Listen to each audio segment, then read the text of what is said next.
So I got a tree to cut down, a couple little piddly things to do around a friend's house. Left it nice and dented in the ground when it hit. I done rolled that one out, the cut backside. It was a sizable tree. Sizable. This is how I determine how well you can load my dad's trailer that I borrowed because he borrowed mine.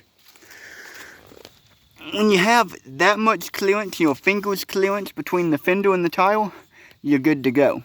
And that's when you hit the road just as fast as you can, so that every bump this hits, this tile hits this fender as hard as possible. That's how you do it. And also, because I ain't no sissy, you run a man's saw. That was the saw I cut it with. It's a good accurate saw what for felling the tree, and it's light enough that when I'm holding it up at chest level with that one, it wasn't wearing me out. You got the bow saw what for cutting all the limbs up.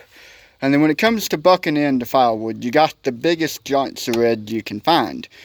And a requirement for this is, one, all your chips should look like that.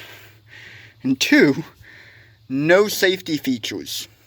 Sarah has a chain brake, it doesn't work. Sarah has a chain brake, I trimmed and also disengaged down there, it doesn't work. So no safety features and the biggest, oldest saws you can find.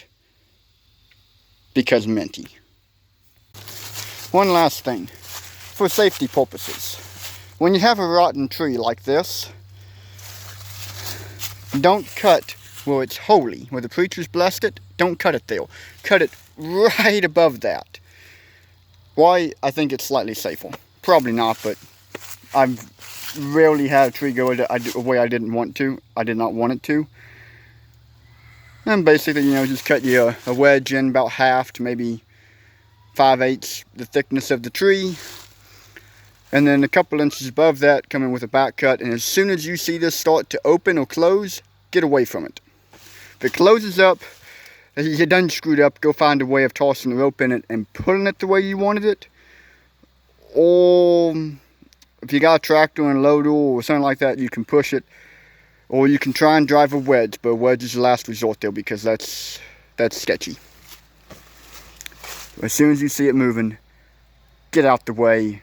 You don't want to be underneath it when that sucker hits the ground.